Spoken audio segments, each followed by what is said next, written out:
Hello, everyone, and welcome to Combustion Byproducts. Combustion Byproducts.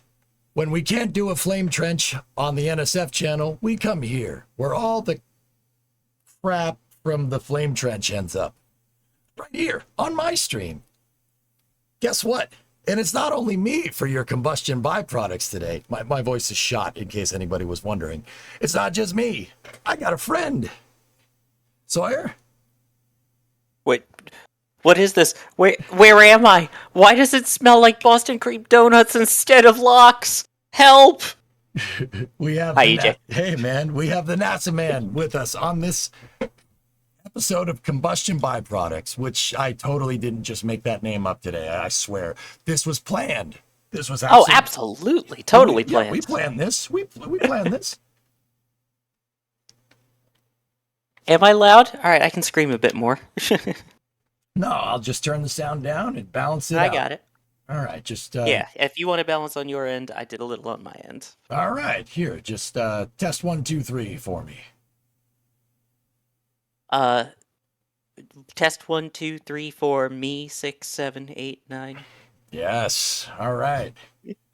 So yeah, you don't have any friends. Yeah, you're not wrong. You're not wrong. So okay, real talk for a second. NASA Spaceflight has been so busy. I mean, they're covering Spaceport America Cup, right? So I'm looking over there, like you guys can see the screen. So now Spaceflight's out doing work. So we didn't have a slot for a producer. So now I'm the producer. I'm in control of this ship. I wanna be a producer. That's a good musical. Yeah, you were mentioning Spaceballs 2, the search for more money, so I went with the Mel Brooks. Yeah, absolutely. Absolutely. I had to run. If I walk, the movie would be over. Go at throttle up. Oh, hey, look at that. 93-month resub. I feel old. 93 months. We were just saying before we went on, you and I have known each other now through Twitch for 10 years. Do you remember when we went to the ISSRDC in 2014 in Boston? I absolutely do, which, by the way, it's back in Boston this year. Oh, really? You want to go? Yep. Racing game. I gotta check my schedule, but it's tempting. All right. Okay, so, guys, this isn't going to be like a regular flame trench where we host and you tag stuff. This is going to be very off the wall. You just ask us questions. We'll start the topic. You ask us questions. We answer in real time. It's very informal. Combustion byproducts. There's no rhyme or reason to them. They just happen. Look at that beautiful Electron launch that we saw the other day. No time to lose. I absolutely loved that. I wrote the NSF article on it, so had way too much fun with the pun names that Rocket Lab has used over the last 50 launches. It's amazing. So if you didn't see that, No Time to Lose was launching a European TV satellite. Or no, that was Astra 1P. That was a different launch. This one was a communications satellite network, right? Or the Internet of Things, which I had to IoT. tell you, until I wrote the article, I did not know as much about IoT as I do now. Yeah, baby. Yeah, the Internet of Things is, very, very interesting. It's a bunch of different stuff. Put Sawyer on camera. I don't know. Like, there's the new and improved flame trench. I'd say this is the crappier combustion byproducts of the flame trench. Is this streaming on NSF YouTube or just on Twitch? I'm streaming on my YouTube, guys. If you want to go over to EJ_SA over on YouTube, I have both chats up. I can keep track of 2 chats. I can even keep track of 3. Oh, wow. I know. Screen cap Discord. We talked about doing that, Brimo, but we said we would rather be on time. Here's the other option. What? I just took a photo. Put that up. Oh, yeah? Where's the photo? Oh, yeah.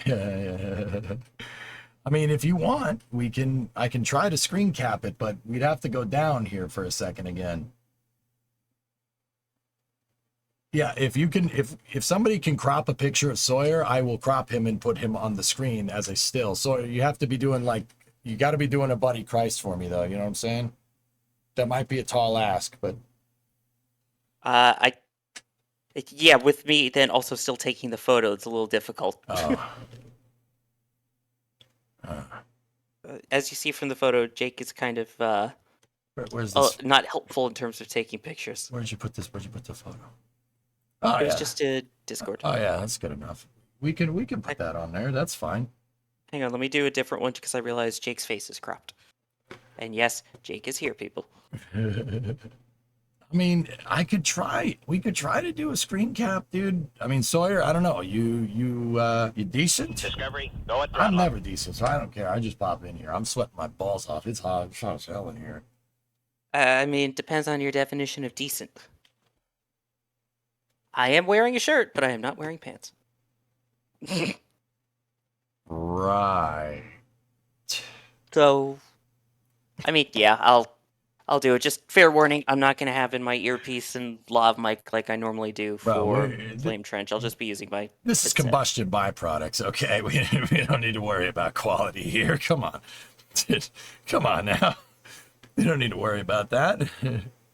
What is this quality you speak of? Yeah, we don't need to worry about that. Alright, let me see. Yeah, let me see if we can reconfigure it here. And yeah, we Just won't have to turn all my lights on.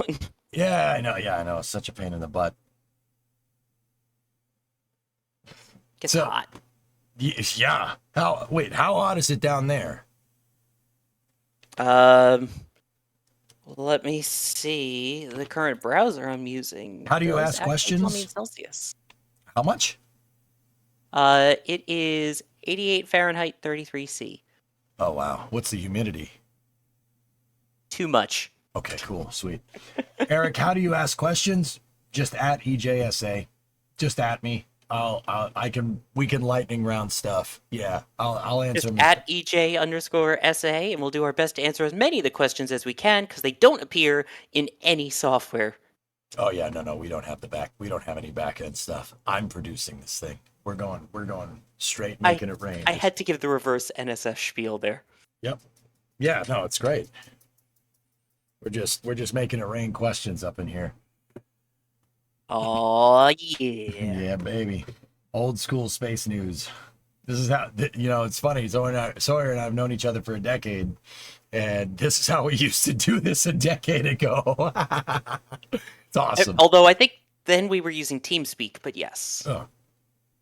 Oh my gosh, you're right. Oh gosh. Okay. No, guys, this segment is called Combustion Byproducts, where all the deposits from the flame trench end up. That's why we're hosting it on my stream, and that's why Chris and Dos are like, "Oh, you want to do that? Oh, yeah, you go do that. You go do that on your stream, pal." Yeah, you have fun with that. We're gonna actually go do real things. We're gonna go do real things or something. You can actual work, as they like to put it. Over there. All right, man. When you're ready to webcam it up, you let me know. I mean, better late than never. Better late than he says. The Titanic just came in. I mean, you got to do the more mobster stuff with that voice. It's just too perfect for it. I got some dock worker down at Pier 34. He said the Titanic just came in. But does my PC have SCMATs? Oh, yeah. Oh, yeah, it does. All right, is there any research into making weather have less influence on launches? That's actually a good question, Eric. It's called Be a Russian Rocket. Yeah. So, Sawyer, while you're getting your camera set up, I guess I'll start with this. It's set up. Oh, all right. So can you screen share or put the camera on in Discord? Oh, there it goes. Join video call. Let's go. I missed a call. It automatically blocked it here. There we go. Sorry. Should I just do it in here, I guess? Yeah, I think you can do that, right? No, I cannot. Oh, we can't stream in this channel. All right, let's do a call. We'll back out. We can't river, we can't ocean, we can't stream. Yeah, we can't pizza and we can't French fry. This place is a prison. All right, give me a call.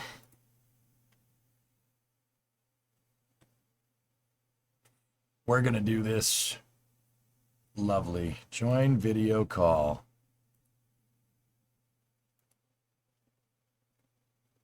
All right. Yeah, baby. There we go. Hello? Hello. Is it me you're looking for? Oh, jeez, please no. Okay, I'm gonna actually. You know what? I'll keep that on the screen so you can see what I'm seeing on the desktop there. That actually might work. All right, so let me go over That here. helps me as long as the people get what they want. Yeah. Absolutely. Which is Jake, and oh yeah, me too. Yeah, I mean, wait, no, I don't need to cat, but I want to hang with you, dude. Yeah.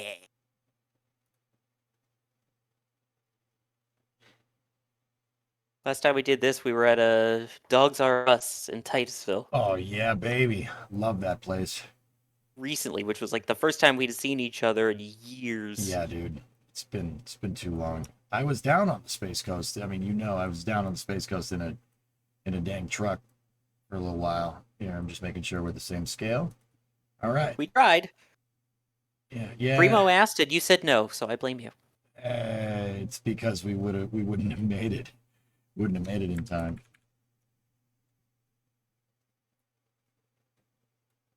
All right, so I'm just gonna put your name down in front of you so people can know who the heck you are.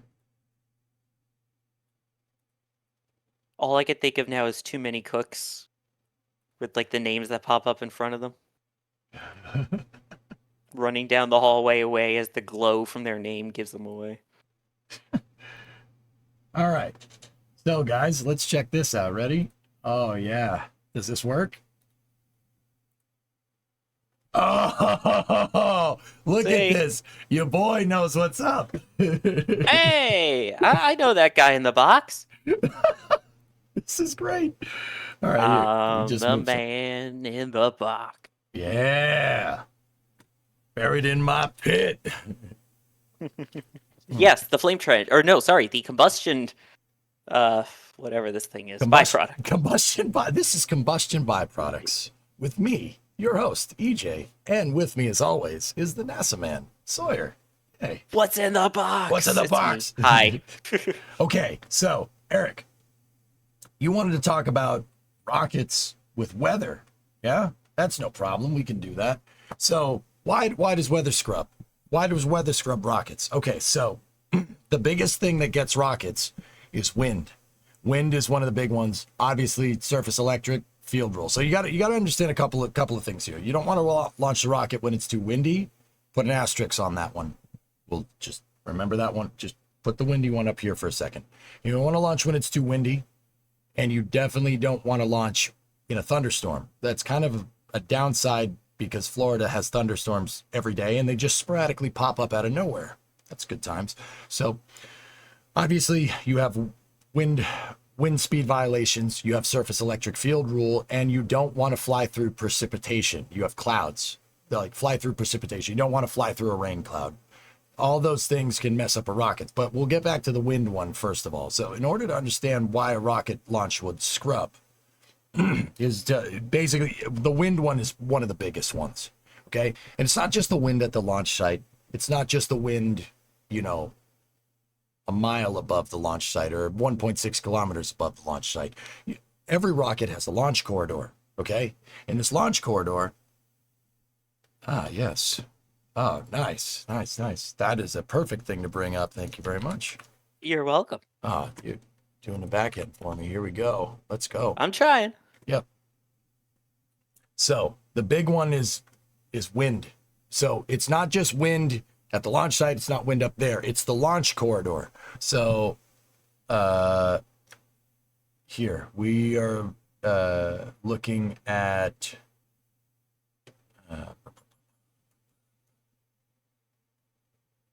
surface electric. The big one here. Check it out. Yeah. Surface winds. This is a big one. It's not just surface winds. You want here constraints over here. You want to look at upper level wind shear. That's a big one. So what you're dealing with here is not just wind down here, not just wind up there, But the difference is through the ascent corridor, okay?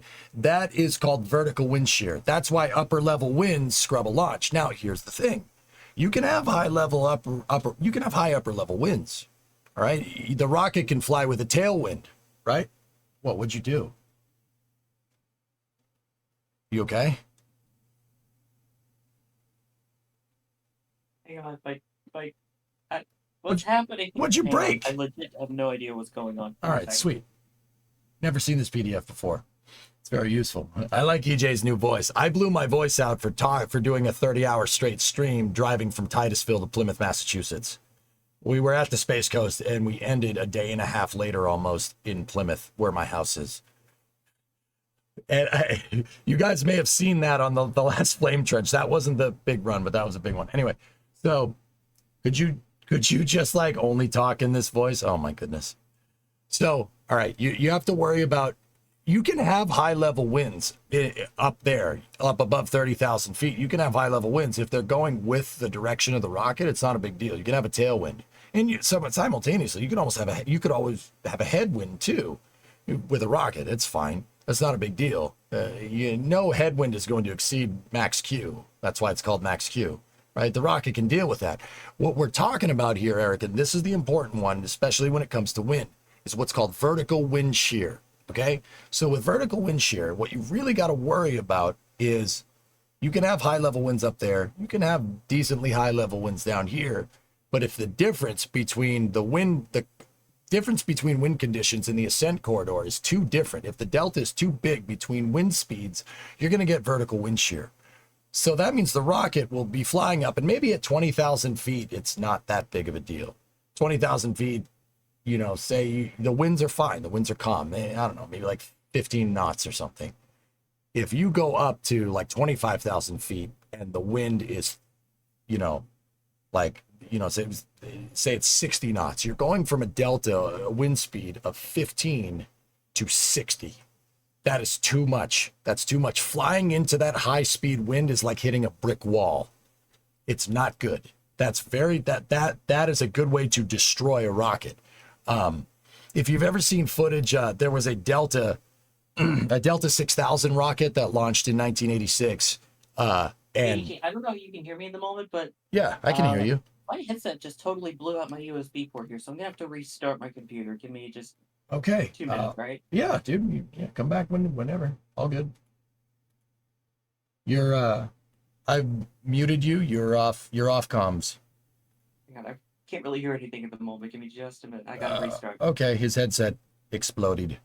So it's just me. Bang. Yeah, right. So you got to worry about vertical wind shear. If you're going from a 15 knot delta at 20,000 feet to a 60 knot, or if you're going from 15 knots at 20,000 feet to 60 knots at 25,000 feet, you're talking about a 45 knot difference there. That does not bode well for the rocket. That's bad. That is the kind of things that mess stuff up. I was talking about that Delta 6000 that launched in mid 1986. They lost thrust vector control on it and it spins out of control. And you could see what wind delta will do. I mean, this is because it went off keel here, but here.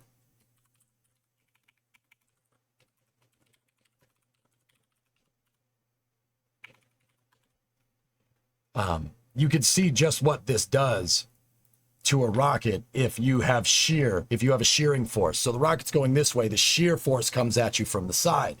All right. So this is footage from a Delta launch. Yeah, we could still hear him. I know. This is footage from a Delta. This is a Delta 6000, the predecessor to a Delta 2. This is May 3rd, 1986. Everything's looking good, but what happens is something went wrong with that. I don't think it was an RS-27. Something went wrong with the center liquid engine, and this thing just absolutely obliterates itself. I'm trying to see if we can find, if the footage is here. It should be. Come on, baby.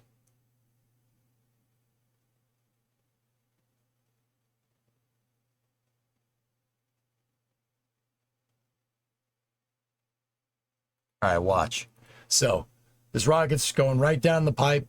right in the launch corridor, but they lose thrust vector control. The center liquid fuel engine on this Delta rocket is your TVC, and you have SRBs on the outside that do not have thrust vector control. I think actually one of them did, but I digress. It's not enough. It's not enough to keep the rocket going. Pitch and yaw are bound to that center engine in this design. Now watch what happens when they lose thrust vector control. This perfectly illustrates what that vertical wind shear can do to a rocket if you're not careful. This is why you don't launch in high wind conditions. There, it pops the SRBs off, pops some of them off. It has a bunch of them. Now watch. So they're going to lose TVC, right? And you see that? It obliterated the payload fairing. And see that? That's chunks of your payload flying around. That is, in fact, not what you want. See, now, Eric, it's important to look. You look at that thing. Some of it is still there. The Delta, we're not a Delta K, but the upper stage is still there. Oh, hold on. Sawyer's got to restart.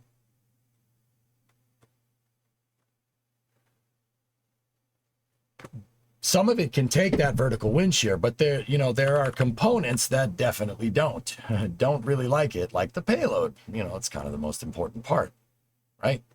So, yeah, see that? Yeah, see that? That's pieces of the satellite flying around. That's pieces of Ghost G, which was a weather satellite, right? Yep, and I think that puff of smoke right there is the second stage blowing up. Yeah, or just at least breaking like an egg. The SRBs, of course, are still activated. And then range will terminate this right after that. So that vertical wind shear will do that to a rocket, even if it's flying on an even keel, right? Also, there's surface electric. Yeah, here we go. Join video call. Give me 1 second. Sawyer should be back up and running here in a moment. Only audio, though, yeah. Only audio. All right, share the screen whenever you're ready, pal. Well, right now I'm on my phone with my headset because computers, I have no idea right now. It wouldn't be combustion byproducts if it wasn't like that. All right, so I'll just have you in as a header. You're on the phone. So, all right, yeah, you've got the picture. yeah, we're good. Let me get the picture up and running here. Let me see. Copy link, right? Let me switch back to control here, and we need to that. Browser. Sawyer pick. Go there like that. Go there like that.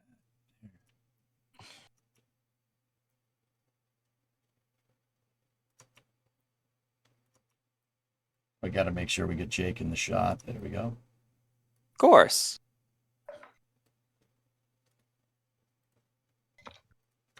In this relationship, I'm the byproduct between Jake and I.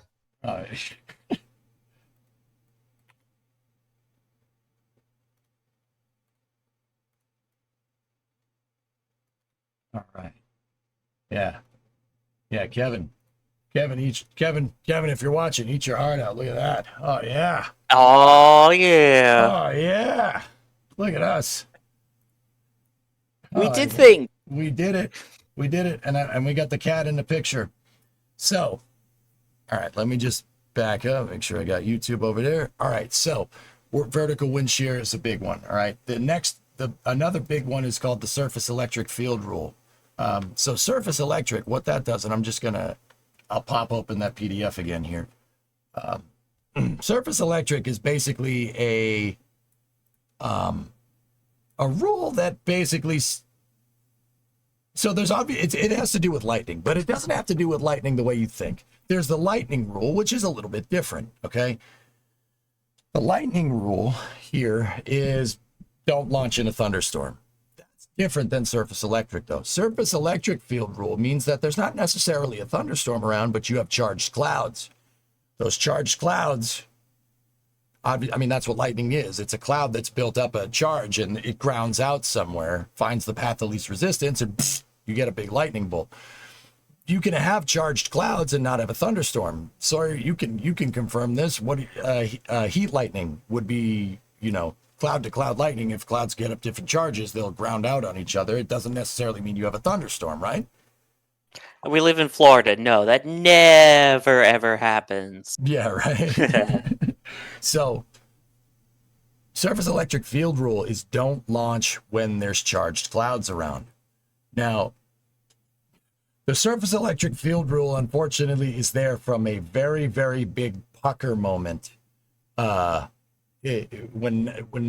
it comes from the Apollo program, big pucker moment. Apollo 12. Sawyer, you're familiar, right? Yeah. SCE to Aux in the intro of the show that we're knocking off. Yeah. So what happened is Apollo 12 went to launch in late 1969. And they launched where there were a lot of charged clouds around. And those charged clouds discharged, and the rocket became a lightning rod and basically fried some of Saturn V's batteries. Yeah, fried them. Saturn V took off. The launch escape system on the top of the Saturn V became a nice lightning rod. Lightning struck it, went down the rocket's plume, and grounded itself out on the launch umbilical tower. It basically fried the batteries for the antennas. Yeah. So there's that famous moment, ECOM, try SCE to auxiliary, and I keep a SCE to aux switch right there. There you go. Signal condition electronics. And fortunately that fixed Saturn V because once it got struck by lightning and fried some components, the console in the command service module basically started lighting up like a disco. Yeah, everything's going off, all these master alarms, everything. And fortunately, the guy that was on the console that day, John Aaron, who's an electrical engineer, that's what the ECOM position is, right? Butted up on the big loop and said, no, I've seen this before in training. It's just a weird glitch. Flip the auxiliary power. And they did. And Apollo 12 flew off into space, and, Al Bean and Pete Conrad went to the moon. They stopped at Surveyor 3. It was an excellent mission. Most excellent, right? Yeah. It's a most excellent mission. Now, Sawyer, let me see. What have you met those two? I don't know if I met John Aaron. What about Al Bean? Oh, yeah. Absolutely. A couple times. He was absolutely amazing. He had some great stories. He loved talking about his artwork, especially. Oh, he was a great artist. Did he have some winners? Yeah. Yeah, the guy's real good. I mean, he was selling prints where he literally used his boot from his spacesuit on the print, and there were some where he would rub a little bit of like residual moon dust that came off the suit and stuff in some of the paintings. Yeah, there you go. Good stuff. So that's why the surface electric field rule exists, because you don't want to make the rocket a lightning rod because it could fry something. So now those are just two. There's cumulus cloud, attached anvil. Anvil clouds are basically forming thunderstorm for the most part. Cumulus cloud means you're here, let's go up here. See, distance. They have a nice key here. Time and cloud temperature. Yeah. Cumulus cloud means that you're going to go through a temperature transient when you fly through the clouds. That's not a big deal, but see, here's the thing. It took a lot of money and a lot of time. And this is something that's kind of for all these rules, Eric. It took a lot of money and a lot of time to put that stupid rocket on that pad and fly up into space. The uphill ride only takes 8 minutes. All right, that's 8 minutes out of a launch campaign that's taken months or years, depending on the payloads. It takes something expensive like Hubble, flying in a space shuttle. You don't want to roll the dice with something like that, right? Another day isn't going to make that big of a deal. So what? Can you post a link to this PDF? Sure. Bro, drink water. What's up? Sorry, go. No, I was just going to say, it's from the 45th Weather Squadron, which is part of Space Launch Delta 45, formerly the 45th Space Wing for the Air Force, now with Space Force. And they oversee the Eastern Testing Range, right? Yes. Yeah, they deal with weather and the range. They are the range. What I mean, sorry, what I like to do is I like to just, how I describe this to people is, that's basically your air traffic control, so to speak, for the launch pads. Like, consider the launch pads, if we're talking airplane nomenclature, the launch pads are your runways, right? And you have to radio the tower to take off, and they have to give you permission to take off. That's what the range does. That's what Space Launch Delta 45 does on the East Coast, and what Space Launch Delta 30 does on the West Coast. What he said. What he said. So, okay. Now, that brings the next question, okay? Brings up the next question. So, why don't we just make a rocket that flies through all of this stuff, right? Why not? I mean, there's two big things that I can think of off the top of my head. One, a 24-hour scrub. It doesn't cost you much. It's just another day on the job, maybe some fuel if you're using cryogenic propellants. That's not that big of a deal, because that's not a huge cost in the scheme of things. You know, let's just say you're using the cheapest rocket around, a Falcon 9 with like a reused first stage and reused fairings. That carries like what, like a $40 million price tag? I mean, they haven't really been public with it, but it's a lot cheap. It's pretty cheap, all things considered. Yeah. Yeah, that's like one of the cheapest solutions around. Let's just, it's not 40 million. Sawyer's right. We don't really know what it is, but I would suspect it's somewhere around. I mean, we do know what the price of a brand new Falcon 9 is with a non-reused booster. It's 60 million, which is still, that's right off their website, right? So the fuel to fuel this rocket up, liquid oxygen and RP1, right? That's probably like a couple $100,000. That's nothing compared to a $60 million price tag. And then you have personnel all told, you know, paying people to come back in, maybe overtime or something, right? That's like maybe that amounts to like maybe $1 million or something. A scrub is a, you know, $1 million thing. That's nothing for how much it took the payload to make. Payloads, like if you're launching a satellite, like Falcon 9 launched Astra 1P the other day, if you're launching something big, like a big geostationary communication satellite, those things cost hundreds of millions of dollars on top of a $60 million rocket. You know, paying people an extra day, if you're able to afford that, paying people for an extra day is an inconsequential cost, right? It's an inconsequential cost. So you might as well engineer your rocket to just fly in good weather, because it's Florida. All you got to do is wait a little while and you'll get some sunlight, right? Pretty much, yeah. I mean, all day today I've been talking to people who worked on and will be working with Goes U when that launches, hopefully Tuesday. Yeah, for baby. Falcon Heavy, of course, weather pending on that. Yeah, but, the weather that we're talking about here.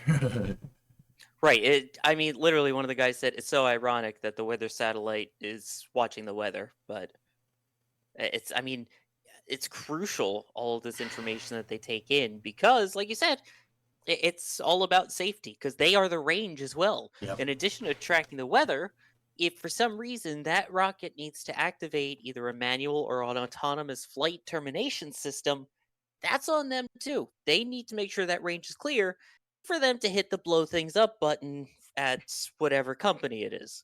So, yep, exactly. That's right. The range plays a pivotal role. In fact, the range being able to scale operations is part of the reason why we get frequent Falcon flights, because these guys need to be able to do a weather forecast basically on the daily now, because Falcon 9 launches on the daily, which is not a bad thing. But anyway, so a 24-hour scrub is not a big deal in the scheme of things, right? That's nothing. That's an inconsequential cost. So it's annoying more than anything, right? Yeah, it sucks for us, right? You know, we don't want to, you know, build up anticipation like what we saw with Starliner, and then have it just, you know, you started watching 4 hours before, and then it's just like, now it's gonna scrub. Now that one didn't scrub because of weather, but DM2 did. DM2 did a 24-hour recycle because SpaceX didn't want to. I think they had a surface or flight through precipitation. It was raining. Flight through precipitation is one of the rules. That means don't fly through the rain. Yeah, which again, Russia says, ha ha, I laugh at you in Russian. So, yeah. So 24 hours. So, yeah, I laugh at you in Russian. We launch a rocket. It does not care. Actually, Soyuz has been struck by lightning many times on the way up. Doesn't care. Now, why? Why doesn't Soyuz care? Sawyer, do you know? I don't care. It's just me personally. Oh, Soyuz, not Soya. I don't know. Don't do that. Not here. Not on combustion byproducts, man. Damn. Oh, it's coming. Oh, the puns jeez. continue. I mean, they got to be knockoff puns, so they have to be even worse somehow. But yeah. That one was pretty bad, man. Jeez. Thank you. No, you're not supposed to be happy. It wasn't a compliment. Dang it. I take it as a compliment. Thank you very much. I am proud of my puns. Okay, so why does Soyuz not care? Soyuz is derived from, and this is another thing to take into account. Soyuz is derived from the R7 Semyorka, right? So Soyuz is derived from Vostok, Voshkod, which is derived from the Vostok rocket, which is derived from the R7. I'm going to bring up the big, actually, you know what? Yeah, I'm going to bring up the big screen here for a second. So it's called the R7 family of rockets. Ooh. Yeah. By the way, I may switch back over to my computer then if you're going to, while you do that. All right, man. At least nothing else, just to start with audio, and then maybe we'll tempt fate. Okay, sounds good, dude. What's the worst that could happen? Yeah, no, it'll be fine. All right, I'll take you off the screen for a second. So, right here, this is the R7 family of rockets, right? You have Soyuz, you have Voskod, Vostok, Sputnik, and then R7. Now, well, why do I bring this up? Well, okay, so why am I talking about the R7 family of rockets? This one over here was not designed to launch people into space. It was not designed to launch anything into space for a prolonged period of time. It's an ICBM. It's a nuke. If nuclear war breaks out, you don't want to wait for the weather. So these rockets are over-engineered on purpose. That's why Soyuz doesn't care, because it's derived from an ICBM. So why don't we just make all rockets like this? Well, because it all comes down to what's called stakeholder expectations. The rocket's designed to fly in clean weather, designed not to fly in a thunderstorm. Okay. If the mission isn't urgent, right? Why engineer the rocket to do that? There's no point in doing that, right? You know, certain near future rockets notwithstanding, there's no point. R7 was the first to achieve orbit. Bingo, that's right. Yes, absolutely. It was the first to achieve orbit. So Soyuz is derived from an ICBM. We had rockets like that. Atlas and Titan could launch in whatever. They really don't care. Except if the payload cared. I mean, I don't know. I don't need my multi-bajillion-dollar spy satellite getting sapped on the way up, right? That probably would suck. Those are expensive. Right. It depends on who you ask. Right. If it's a Russian spy satellite, I'll be honest, I'm not going to be too upset if it gets zapped. The savagery. I love it, man. Oh, boy. And if it's the one that's been following me around all day, like in geostationary orbit right over wherever I am, that one can get zapped. Yeah, it's just zap. I mean, that's totally not a thing that's happening. What? Star Wars or something. All right, hang on. I got to turn you up a little bit. Oh, buddy. I got it. Hang on. Yeah. There we go. You're perfect. Cool. For some reason, I got super loud on the phone and then super quiet on the PC. Don't worry. I'm running the back end. Kevin, eat your heart out. I'm running the back end. We got it right. I was about to scream for Kevin. Kevin, help. Kevin, ship 26 sucks. Yes. Thank you. Yeah. Yes, you don't have to listen to that crappy song. Yeah, that's right. Have you ever played Captains of Industry? Yeah, Vagabond, I have. Or no, I haven't, but I would like to play it. Sorry, I got it confused with Workers. Sorry. So now why don't we engineer rockets this way? Well, we don't need to. That's why. But that moment could be changing soon, right? But long story short, just wait a day. It'll be fine. So, yeah, just wait a day. 24 hours isn't going to hurt anybody. That's not a big deal, right? So, all right. Sawyer, are you ready to capture that webcam, buddy? We want to try this? Yeah. What's the worst that could happen again? It'll be fine. It's fine. It's all good. The world isn't coming to an end. Mm-hmm. It's okay. That's what I keep telling myself. All right, screen cap. Back screen. And, oh, look at that. Look at us. Look at us. Ew, it's ugly. Get it off the screen. Wait, what? Why? Jeez. I'm ugly and I'm proud. I am Anyway. ugly and I'm proud, sir. I'm ugly and I'm proud. So, yeah, that's that, Eric. That's the reason why you can always wait. Now I know what the next question coming is, and just in case it wasn't, let's go. So, okay, I know what you're thinking. Like we're gonna make rockets nowadays that don't. Like what? What? Airplanes can take off in a storm. It's not a big deal. Why can't we do that with rockets? Well, I can tend to say that if we're going to set up a lunar a lunar economy in the future or a low Earth orbit economy in the future, yes, that's something. If we're going to have more of those, I have the space station on my desktop. It's a beautiful picture of the shuttle. If we're going to do more of that, now the ISS has an instantaneous launch window. So in the future, we're going to need rockets that can launch in all weather conditions like Soyuz can. It really thing comes down to what it comes down to is that low Earth orbit rockets in the past have not, or even just any rocket that's sending any payload anywhere, unless you really have like need to launch down to the second, which generally you don't necessarily have.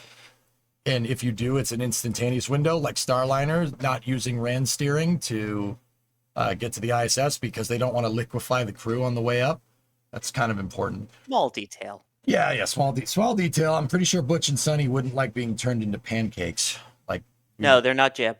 Yep, they are not Jeb. Indeed. Also, shout out to a certain news network that used this and this exact photo in their story about Starliner. Yeah, baby. At last check, there is no Starliner in this image because Starliner was barely a twinkle in its mother's eye. Yeah. Well, there are parts of Starliner in this picture. Does that help? On that big winged thing. Thrusters. Ew, a plane flying in space? Yeah, What's this space plane nonsense? Yeah, I don't know what you mean. It's very strange. So, Eric, I would contend to say that in the future, you're going to need rockets that launch in all weather conditions because sometimes the Delta V requirements are instantaneous, so you don't destroy your crew on the way up. I mean, that's just one small thing. Could be a bunch of things. But if we want constant demand, if we want to be able to fly into space, like you could take a plane across the country or across the world, right? Like you could fly from New York to Sydney nowadays, right? It's ridiculous. You want to be able to do on-demand flights like that into space, we're going to have rockets that can withstand a little bit of vertical wind shear. Now, Sawyer, do you remember IFT-1? Very well, yes. I'm pretty sure Starship is designed to be able to take a little bit of wind shear after what we saw from IFT-1. Here, let me bring up that footage. But the fact that it was spinning out of control and it didn't break up? Yeah, maybe. That's a strong vehicle. Yeah. So if you guys remember, I'm bringing up SpaceX's stock footage here. If you remember when IFT-1 launched, it seems like it was just yesterday. Here. Right. So we had this thing go. Oh man, look at the rumble. It's so cool. Dude. Oh. That's righteous footage. It's still awesome. Did it just do it? Yeah. I love that line. I've still been petitioning Jack to put that in the updated intro. We've also still been petitioning Jack to actually update the intro, but that's a whole nother story. Yeah, Jack, what the heck, man? I can throw shade at him since he's not here. Yeah, it's fine. With love. So what happened here during this here, let me just keep the sound on. What happened is they lost thrust vector control, similar to that Delta rocket that I showed you. And you saw what happened to that Delta rocket when it started going off keel a little bit, when it started going out of its posigrade velocity vector, right? Yeah, see, also the Raptor engines decided to Raptor in this right here. That shot right there of this thing spinning completely out of control, that pretty much tells me that this thing can take whatever kind of wind shear. Now, keep in mind, that might not be a complete, oh yeah, it'll be fine. But this brings me to the next thing that I want to tell you guys about when it comes to this. Eric, sorry, this is a long response, but this is important to understand because, I want to live in a world where you could just punch a rocket right up into space, no problem. The uphill ride, get in a car, fly to the spaceport and go from there, right?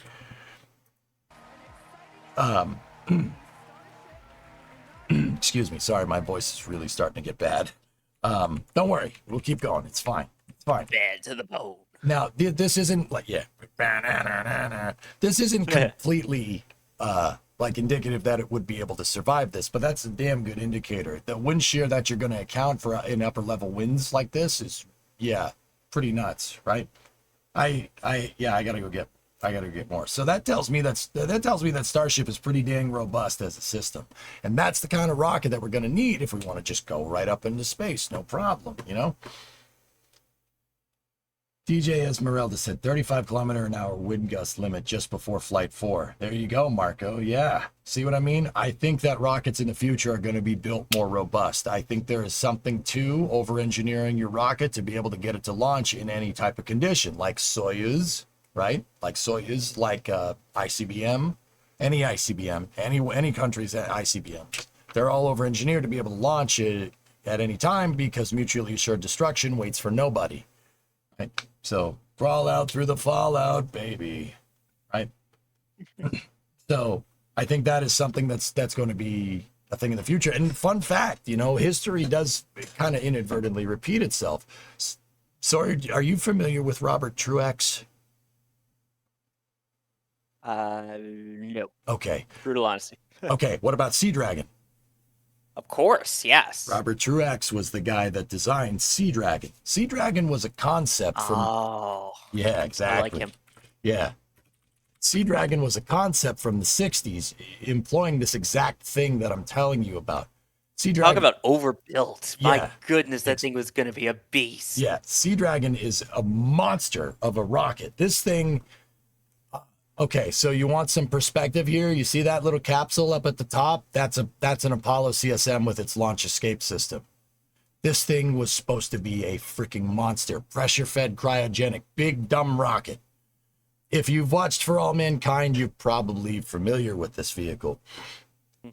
This thing wasn't made out of some crazy rare earth metal, just marine-grade steel. Same thing they build aircraft carriers out of, right? In fact, they wanted to build it in a freaking dry dock because that was the only place that was big enough to build one of these things. And you're not building a launch pad for this. It had ballast tanks they could tow it horizontally, filled with fuel, and then the ballast tanks would fill, turn the thing upright, and then it would launch. Now this speaks to Truex nailed this 50 years ago. It speaks exactly to what I'm talking about. You know, using simpler materials and over-engineering your rocket so it can launch in any weather condition, I think is something we're going to see in the future. You know? Also, I think it had to withstand water, too, because for those who don't know, it's kind of obvious, but Sea Dragon was going to launch from the sea. Yep. Good to know. Minor thing, but yeah, it's, yeah, I mean, I still can't believe that was designed first off, and then second, never actually gone through with. I wanted to see that thing launch so badly. The amount of mass to orbit with all of this, again, like you mentioned, being able to launch whenever, if it could withstand just being floated out into salt water and then lifting off, I mean, yeah, it can handle almost anything. Yeah, exactly. And that's what I'm saying. You know, somebody else came up with the idea of using steel in heavy lift rocket construction. Now it ain't no Sea Dragon, but it is right there. There you go. We've seen it fly 4 times. Well, let's say 3.5. This one, we'll say this. The flight 1 was a half a flight. I mean, technically, it flew. It is flying for sure. Not well, but even if it's not flying well, it's still flying. Yeah, it's fine. It's fine. So, yeah, Eric, you know, rockets don't fly in certain conditions because they're not engineered to, because time is not urgent with a modern launch vehicle. But near future launch vehicles, it will be. Pretty dang sure. I'd be willing to throw my hat into the ring and maybe even eat it to say that like Electron or Rocket Lab's Neutron rocket could probably do the same thing. And if you get the joke, sorry, I know you got the joke.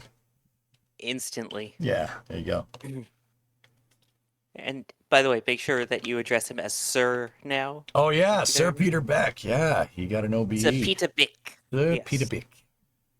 Yeah, there you go. Poor Peter Beck. Which, yeah, shout out to the team that, like, if you've seen Rocket Lab with the photos and the videos and stuff coming out now, shout out to Max and Jack, and I feel so bad I can't remember the name of the third person, but they all had stunning photography from New Zealand with Rocket Lab's 50th launch. No time to lose. No time. Satellite was built in Toulouse.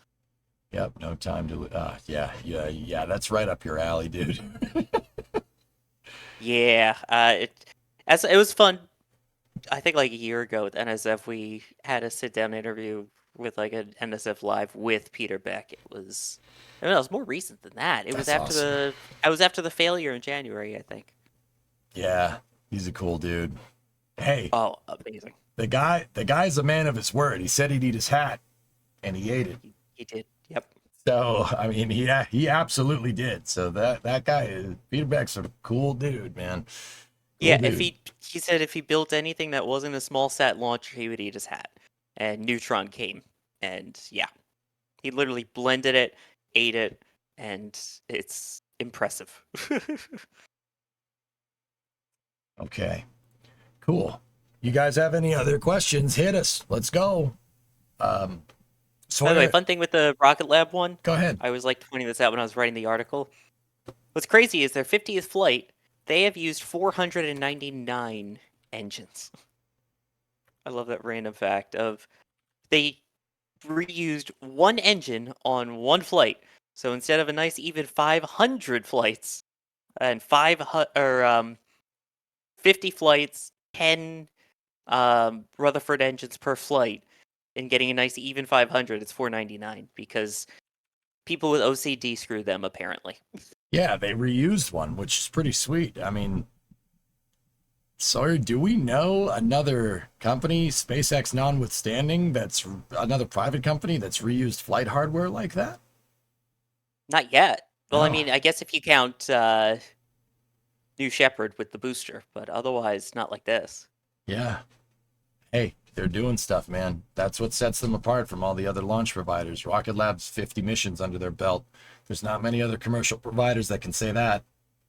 And they also got to 50 flights in the fastest amount of time of any of the commercial launch providers, just beating out Falcon 9 barely, but Really? it beat it out by a couple months. Yeah. Really? That's very interesting. I did not know that. Yeah, and the fantastic article on NASASpaceflight.com written by some guy named Sawyer Rosenstein. Dude, link it up. Yeah, there's a chart that shows the progression. That's incredible scale, dude. I remember when we first watched Electron fly. That was in 2018. Yeah, it was, and the fact that now it's also flown from 3 different launch pads. 1A, 1B, and LC2 now in Wallops. What a chunker of a rocket that is, for real. It's a very capable launch. It's a mini chunk, though. Right? Yeah, no, it's straight. I love it. Good for them. I'm super excited for Neutron, man. That rocket's going to be awesome. Yeah, I'm excited to see that fly. Yeah, Neutron's going to be, the hanging second stage. Very, very trick stuff. That's cool engineering. Yeah, chat is saying Virgin and DCX. Yeah. DCX with an asterisk next to it. And I'm not trying to downplay what Virgin Galactic has done, because what they do is frankly pretty dang impressive. But the context for my question was with the orbital stuff. Now, like I said, that doesn't discount New Shepard or VSS Unity. That doesn't discount that. It's still impressive. Making something fly to 380,000 feet and then come back down is not easy to do. Any Kerbal player knows that. Yeah. Right. And that's with the game. The game's easier. Anyway, okay. So I have a couple of questions here about Flight 5. Now, Sawyer, here, let me tee up some Flight 4 footage. Do you think they're going to nail that catch, dude? What answer do you want? Hey, what do you think? The optimistic or the realistic? Let's go realism first. We'll get the I know what you're going to say. As the meme goes, hell no. No. I mean, I think it's going to make it to the catch. I don't think we're going to get the catch, though. I think is probably the best way to put it. Yeah. Yeah. I mean, they've proven that they can get this thing slowed down. They can maneuver it.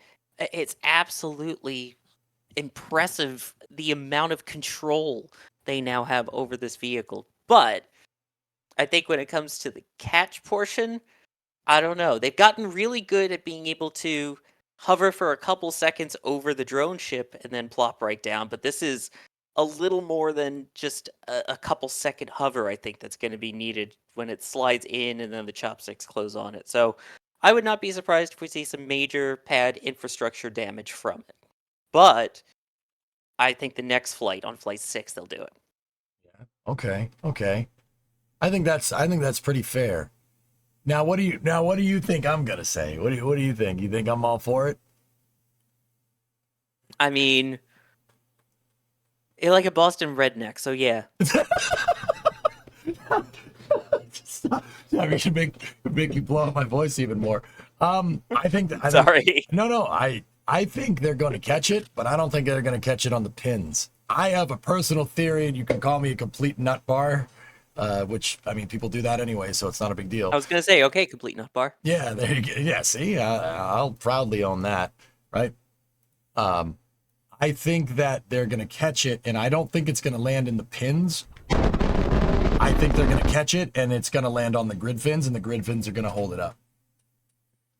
Okay, that's fair. It's an interesting thing, right? Like, I don't think they're down. I don't think they have the control mechanism yet to catch the pins. So what am I talking about? So this is footage from Flight 4 that I'm showing up on the screen right now. Super Heavy has these pins. Now, these pins were used to pick the booster up, the chopsticks, pick the booster up, and put it down, stack it on the orbital launch mount. And then the chopsticks go back down, they pick up Starship. Starship has a little bit of a different pin than this. They lift that up and they crown Super Heavy with the Starship, right?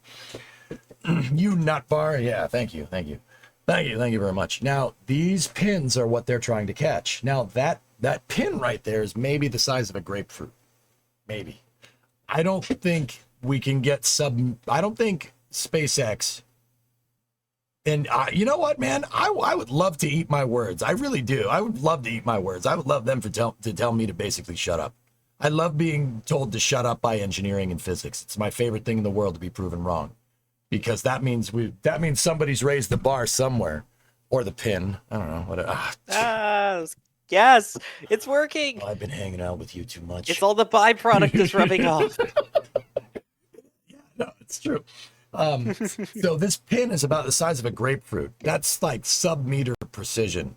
I don't think that they're at that point yet. If anybody can get there, SpaceX can get there. But I have my crazy theory is that the grid fins, it can be held up by the grid fins. It's not a good idea, but it could be held up by the grid fins. I think it's possible.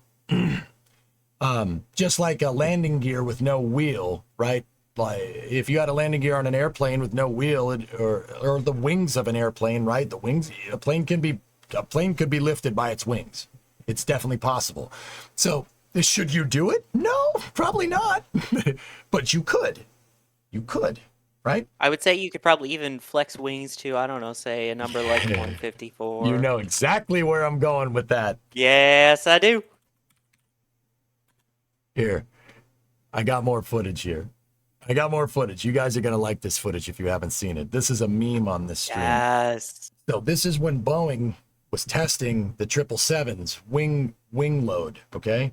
So planes are engineered to be able to take 150% of rated wing load. So what does that mean? Okay, so when a plane takes off, the wings generate lift. The wings are picking the plane up. Without the wings, you're not going anywhere. You're not going up, that's for sure. I mean, you're going somewhere. You're not going up, that's for sure, right? So to make sure that the wings never fail on aircraft, the FAA makes it so you have to be able to withstand 150% of rated load. So what's the maximum load that you're ever going to get on the wings? Times that by 0.5. Or, well, you get what I'm trying to say, 1.5, right? So Boeing, to do this test, took a 777 fuselage and basically they bolted down the fuselage and tried to stretch the wings. It's an awesome test here that I'll play here. Here we go. Retention, we're now holding at 120% design limit load. Here we go. Watch this. This is great footage. 153.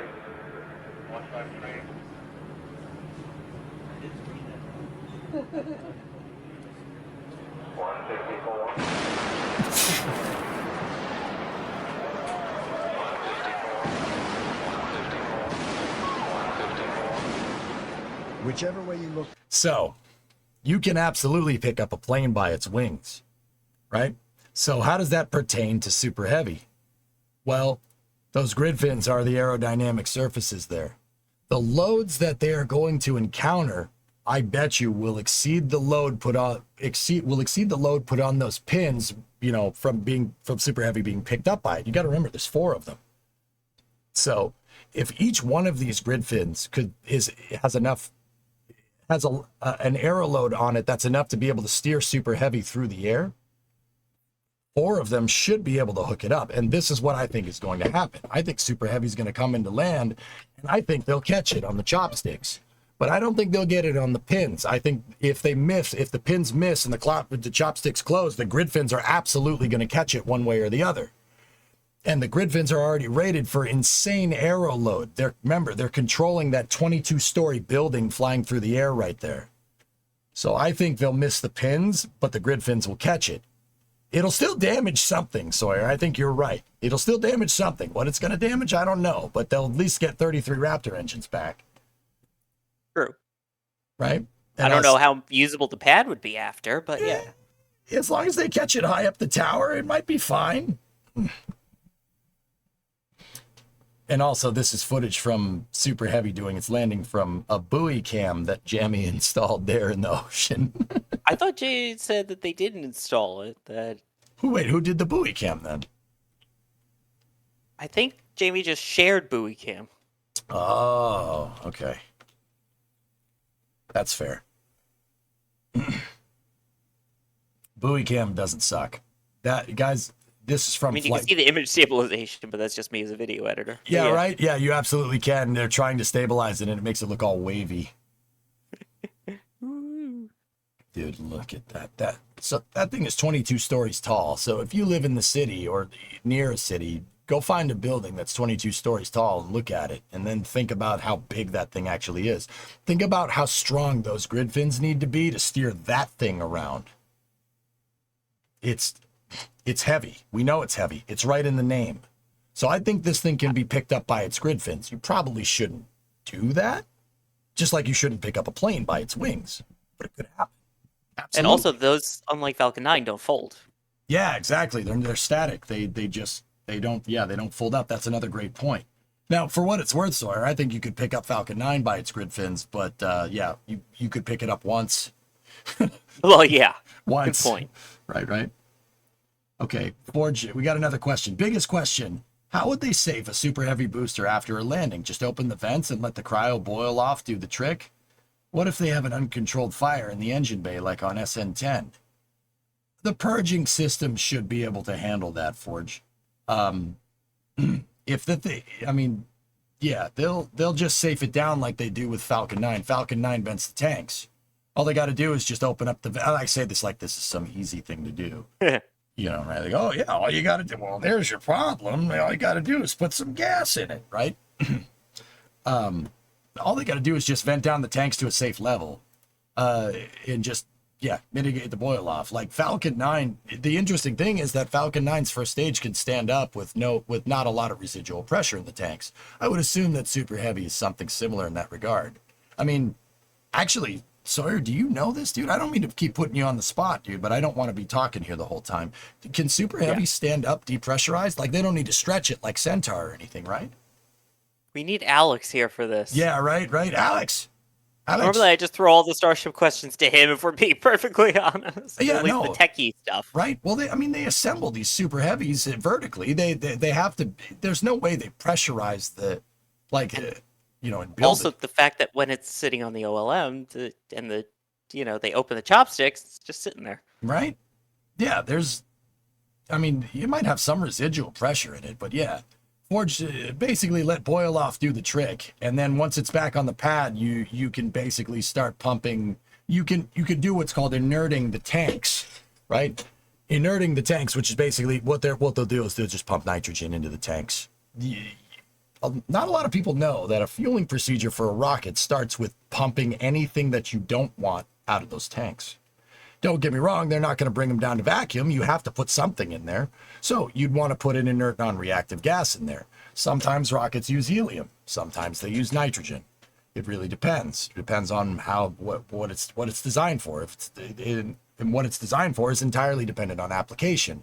Now, if I had to guess, SpaceX is probably, I think it's nitrogen because that's what they test with all the time, but I could be pulling that one completely out of my tail. But we do know that Starship is designed to use stuff that could be readily found on Mars. I'm not sure to the tune of what Super Heavy would be, right? But you never know. Super Heavy. And again, yeah.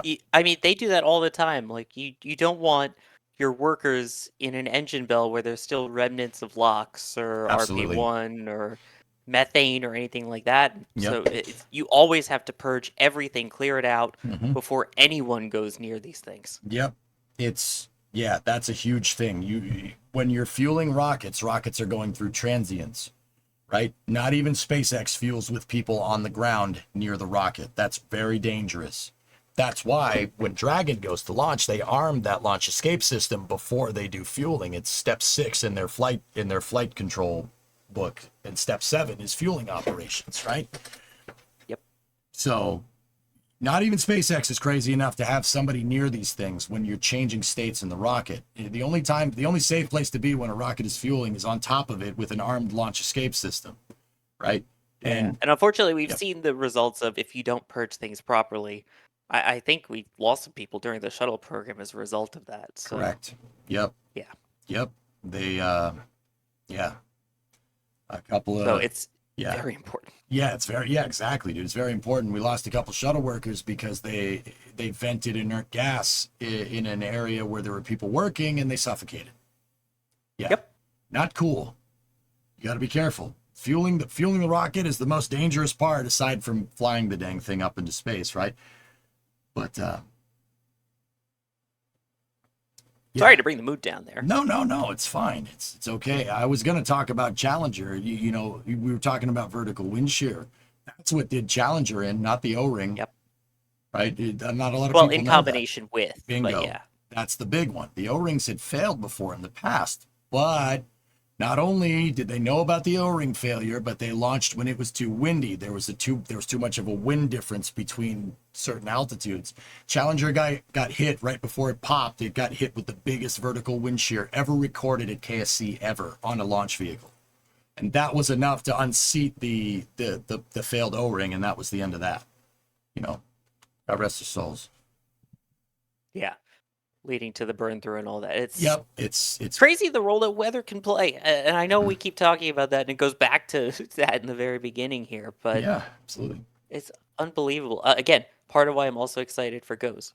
Oh yeah. Yeah, we've got a big those GOES-U satellites help them with the weather.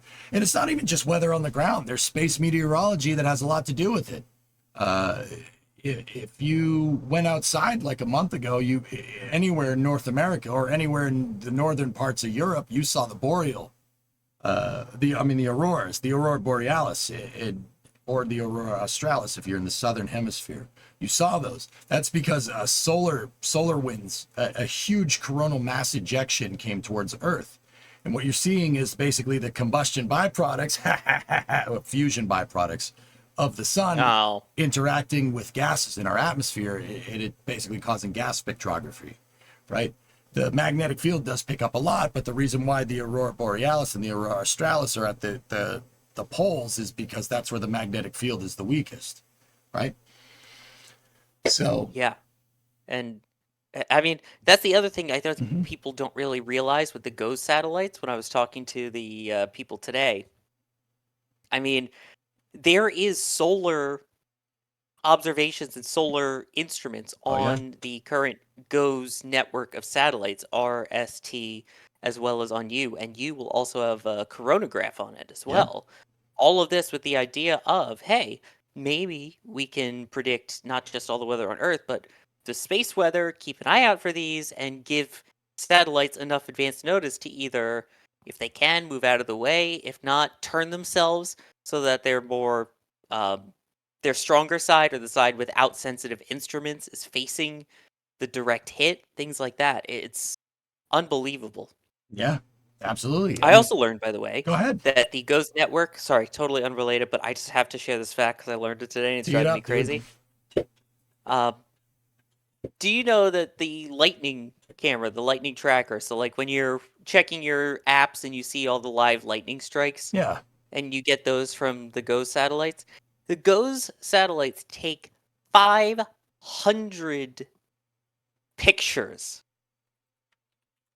a second. I think, or I'm trying to remember if it was a second or a minute. Excuse me.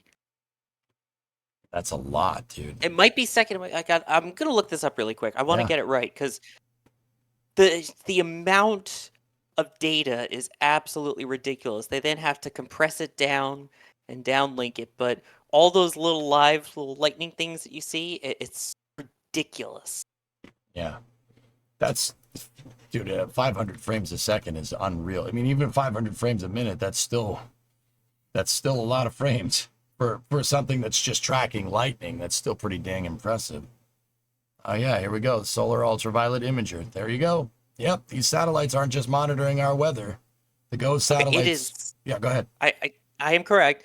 It is 500 times per second that it takes photos of lightning, with approximately a million lightning strikes in the U.S. every day. How much of those are in Florida? Sorry. About 90% of them, probably. But yeah, I don't. Yeah, dude, I believe it.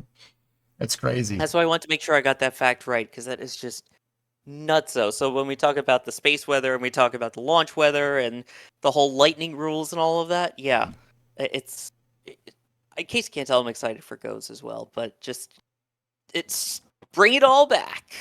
Right. You think this crowd is going to shame you for being excited about a Falcon Heavy launch? Look who you're with here. Look who you're with. I'm just as pumped as you are, dude. And this is the first GOES satellite that is launched on Falcon Heavy. Oh yeah, baby. Which all the previous ones, by the way, have launched on Atlas. And what is the biggest difference with payloads between Atlas and Falcon? The payload fairing, isn't it? Well, yeah, there's the fairing issue, but think about payload integration. Oh, vertical versus horizontal integration.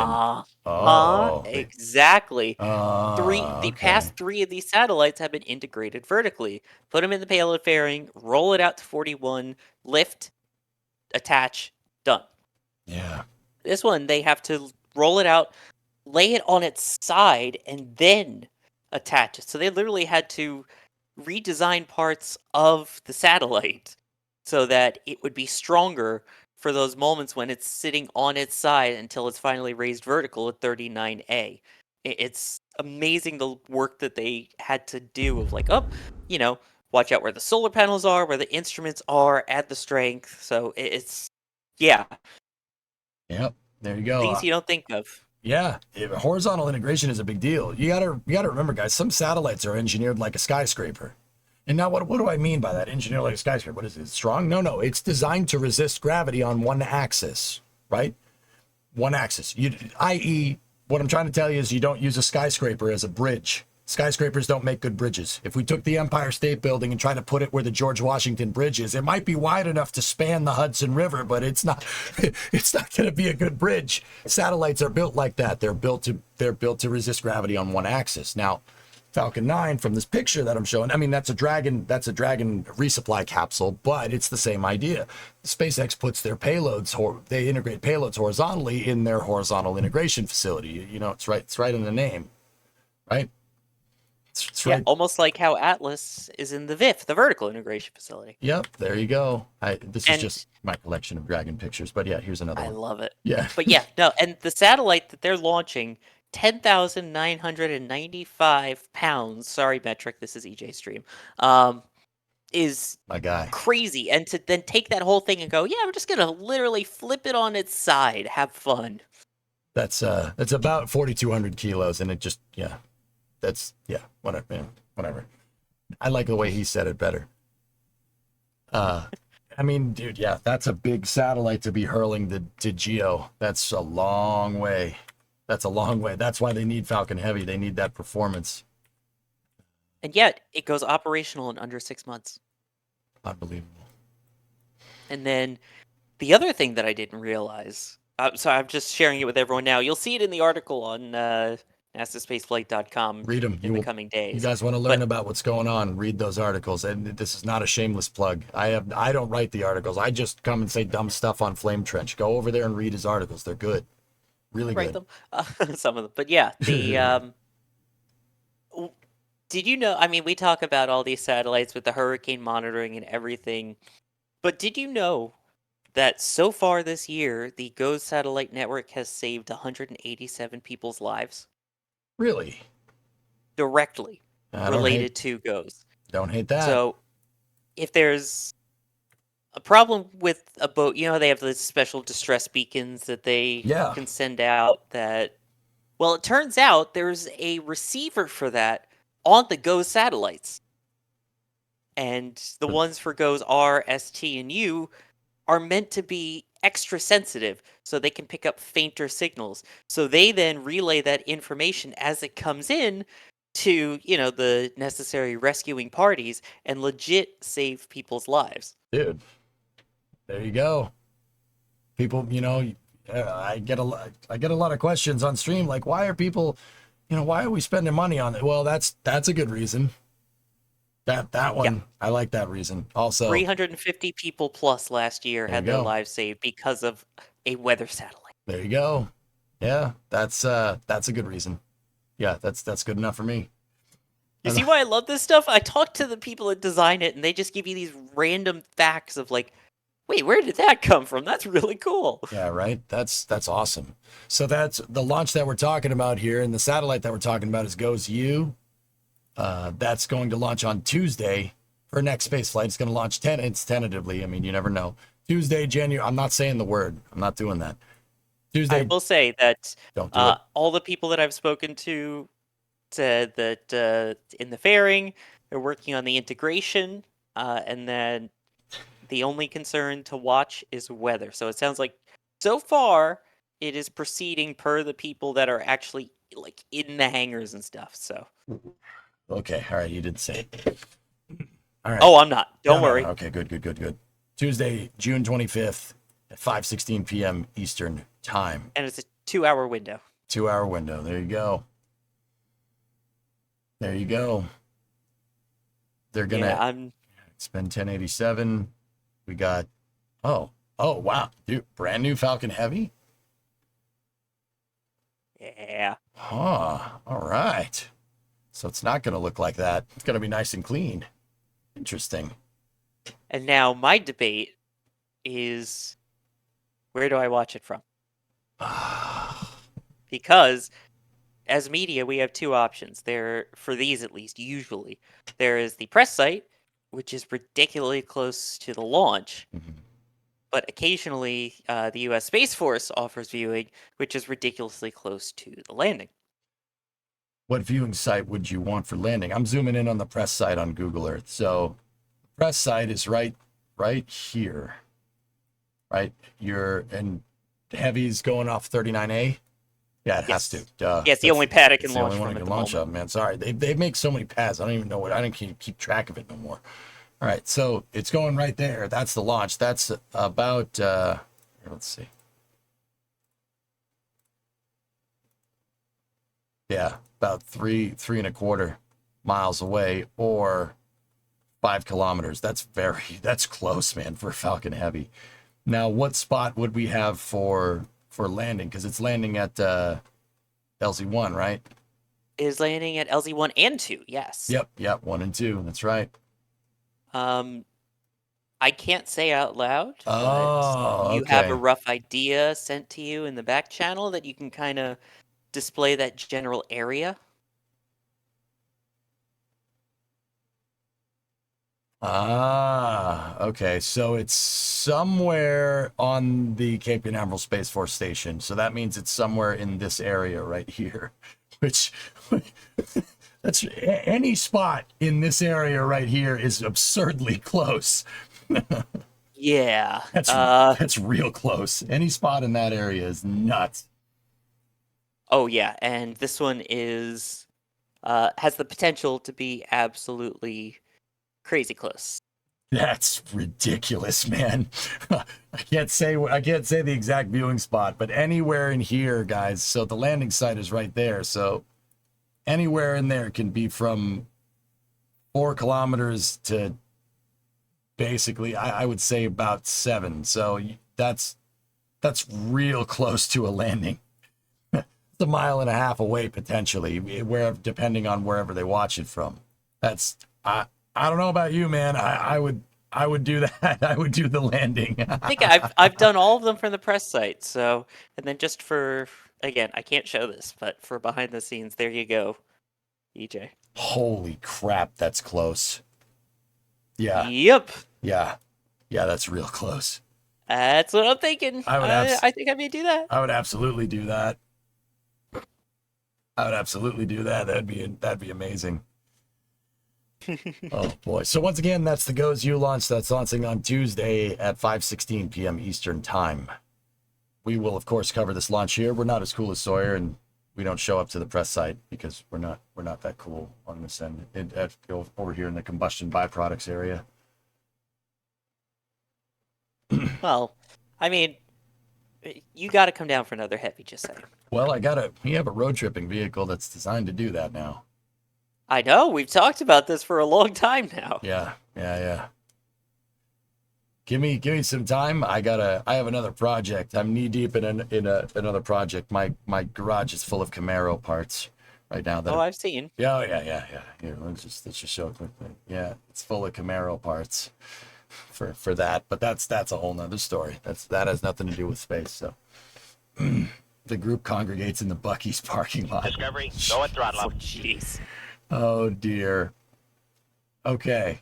So you guys got any other questions? We got about a half hour left here for combustion byproducts.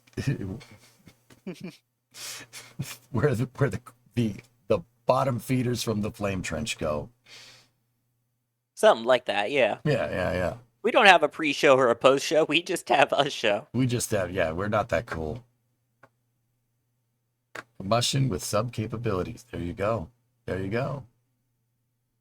I'm just while we're waiting on another question, I think I'm just gonna put up this awesome NSF footage of Starship flights, of Flight 4. Who put this compilation together? Let's see. I don't know. Take a look at the description. See who the editor is. You might know him.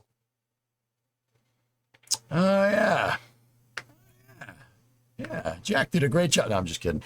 Sorry, you did it. That's awesome, man. This footage is fantastic. Good editing. Well, I mean, I didn't shoot any of it. I just put it together, but yeah. Hey, all right, fine. Don't be so humble next time. Jeez. Fine. Question From Boston, when are you ever humble? Yeah, I am about nothing.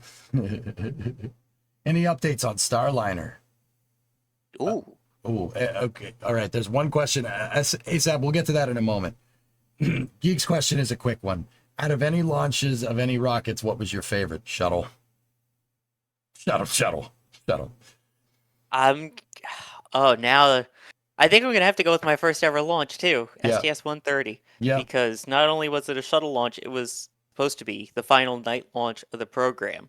It was a gorgeous, clear night. I mean, you could see it almost all the way to Miko. It was ridiculously clear. It was cold and crisp, which, besides the fact I was freezing my butt off in Florida in February, Perfect view.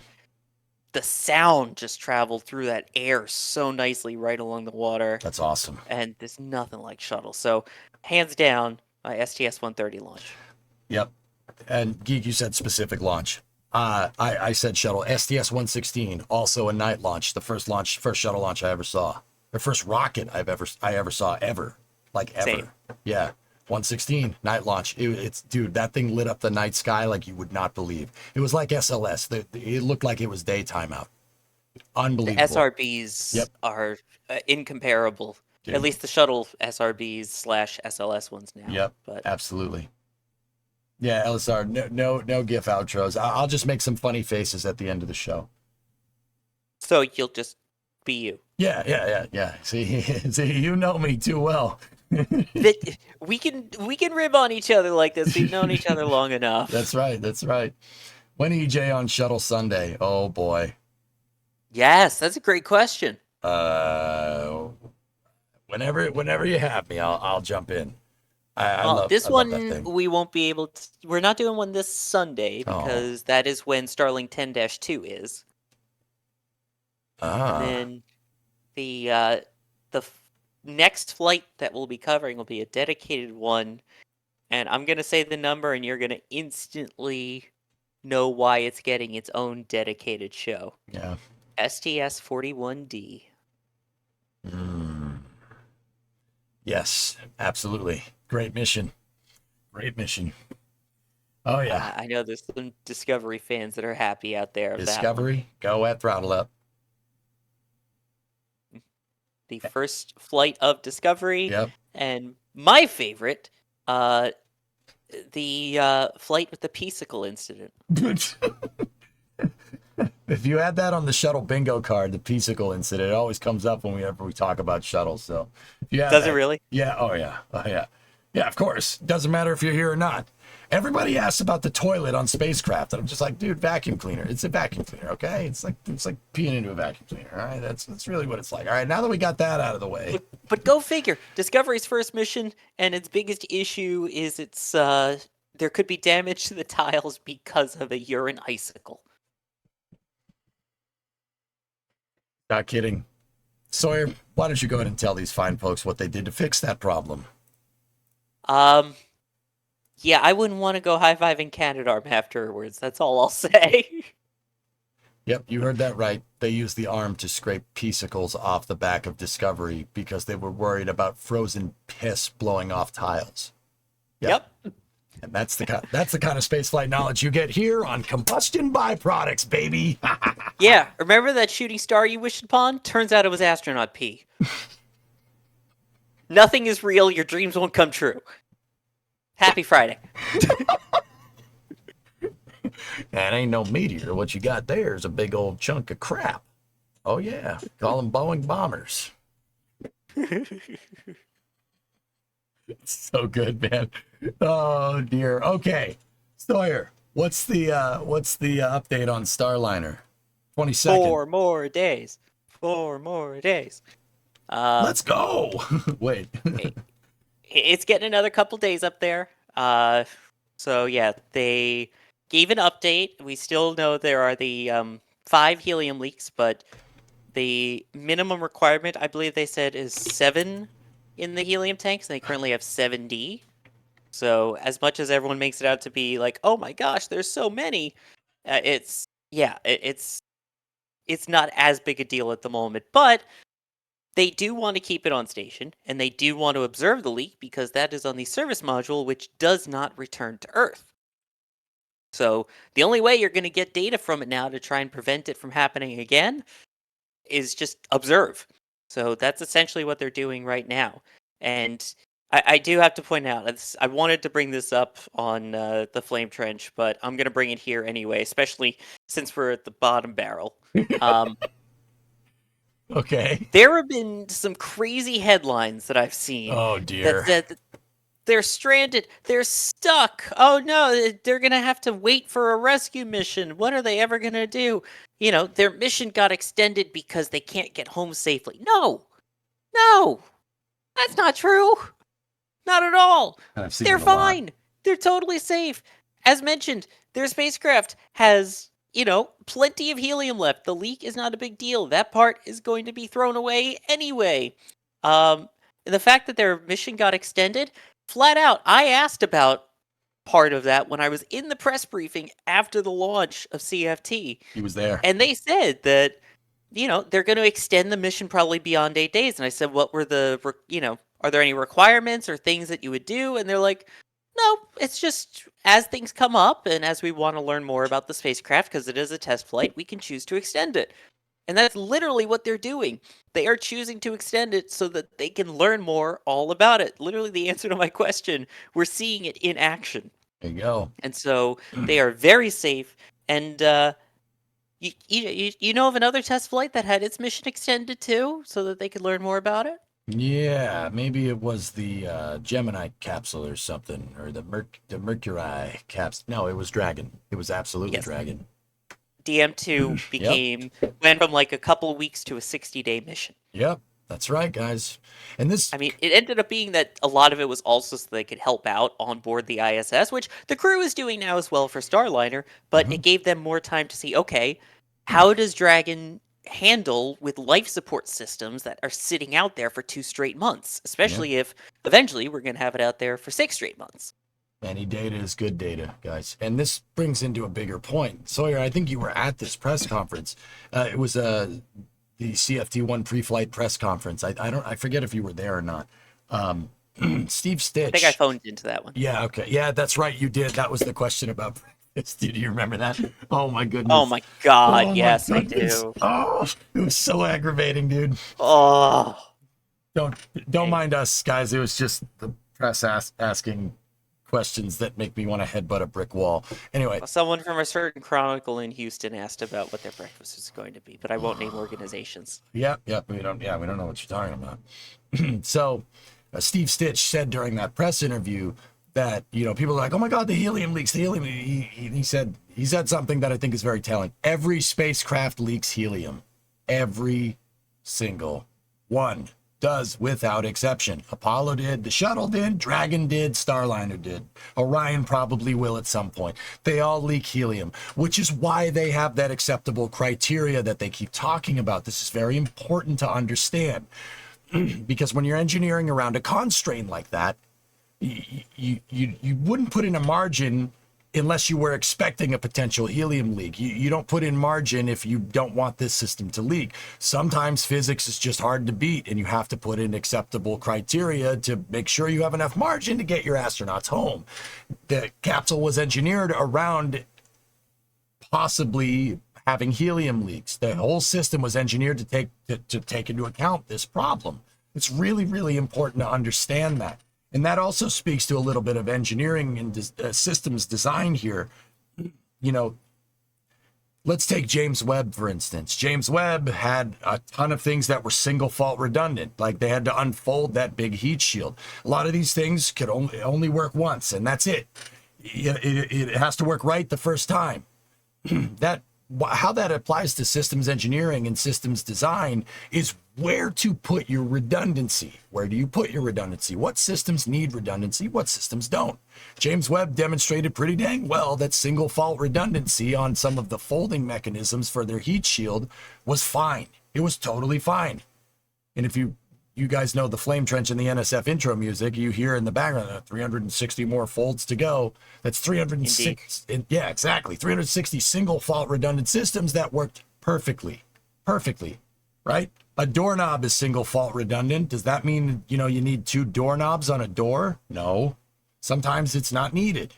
But we know that they absolutely take into account helium leaks because every spacecraft leaks helium. We just don't hear about it. And simultaneously, a lot of you guys are newer spaceflight fans that don't remember the shuttle era. That thing leaked like a sieve all the time. Oh my god. It was terrible. It scrubbed launches all the time. Right? Yeah, hydrogen and helium, numbers 1 and 2, and Yep. like the number 1 and 2 causes of technical scrubs. Yeah, exactly. Brett over in the YouTube chat, that's exactly right. Hydrogen and helium, because they are so small, they're like physically, I'm talking like physical size here, it's tiny, right? If a regular atom is the size of like a grapefruit, freaking helium and hydrogen are like the size of a freaking like BB or something. They're totally tiny. And here's the thing, if you take hydrogen and helium and introduce them into a high pressure system, they're going to leak. It would be like trying to make a boat hull out of a sponge, right? It's going to absorb water. There's nothing you can really do about that, right? It's just That's why you need Phil Swift's Flex Seal. Yeah. Like steal my life away. Let's go. Right? So if you try to put high pressure helium or high pressure hydrogen, if you try to put helium or hydrogen into a high pressure line, it's like squeezing a sponge. It's gonna leak. That's why on SLS they did slow fill first to make sure the line was thermally conditioned. So when they went into fast fill for the hydrogen, they wouldn't leak as much, but the leak rates were anticipated. And now I know hydrogen isn't helium, but hydrogen and helium are distant cousins on the periodic table. They're well, I'd say they're more like first cousins, but I don't know. I'm not Niels Bohr, so what do you want? So yeah, yeah. Look at us. Look at us. Who would have thought? So the point is that this redundancy was designed in taking this into account. It was very much anticipated. This is not Go Fever. This is not Apollo 13. It's a very, very different thing going on here. And yeah, all these clickbait articles that are saying Butch and Sonny stranded at ISS more at 12. Frick those people. They're just trying to get your attention. Yeah, they're fine. I'm far too interesting to be Niels Bohr. All right. Right, because he was boring. Come on, you teed me up for that one. Seriously, I did. I walked into that one. That was my fault. Yeah, I walked into that one. You're welcome. You're welcome. Oh boy. Chat saying thank you. Oh God, no! Don't start liking him, guys. Jeez, it's me. It's my stream. Dang it. But yeah, it's just seeing all the hate around Starliner. I know you've talked about it a lot. Oh jeez, it drives me up the wall, man. Again, it's like, oh, we don't need the Boeing capsule anymore. Why? It's just dissimilar architectural redundancy. Yep. I know you talk about it all the time. The fact that you got Absolutely. two spacecraft designed totally differently, behave totally differently. You've got different, kind of even how they land, splashdown versus land landing, all these different things. So that if one goes wrong, you're not out two spacecraft anymore. And that's why they wanted to get this online so fast, is that, God forbid, something happens, let's say, with a crew drag or a cargo dragon, and they realize, wait a minute, we need to slow down crew dragon and make sure those are safe. And they miss their slot for the next crew rotation. What are you going to do? Well, you bump up the next Starliner mission by 6 months, and there you go. Yep, there you go. The redundant dissimilar architecture is good. We learned, we already talked about this a little bit earlier, but for a different reason. We learned in 1986 why you don't want one crewed launch vehicle. That's a very bad idea. That wasn't a Delta 3, was it? No, it was 51L. We learned why having I thought you were talking about the Delta launch. We did talk about Delta, but we also talked about Challenger with wind shear. Challenger is an important engineering ethical lesson on why you don't want one launch vehicle to be able to get into space. Because if something is wrong with it, now you have no rockets, right? Now, so we've talked, there's redundant dissimilar, right? But I think another big thing, and it's really important to touch base on here is, okay, so what are Starliner and Dragon part of? What program are they part of, dude? This is an easy one. Oh yeah, commercial crew program. Commercial crew program. Operative word, commercial. The whole point of the commercial crew program is to gradually hand over low Earth orbit to the commercial market, right? And basically lay the groundwork for commercializing low Earth orbit. Orbital hotels, private scientific outposts, I said hotels already, spaceflight tourism, spaceflight participant, that kind of stuff. You're not going to do that by starting with a monopoly. That's one capsule. That's stupid. That's not how you bolster an economy.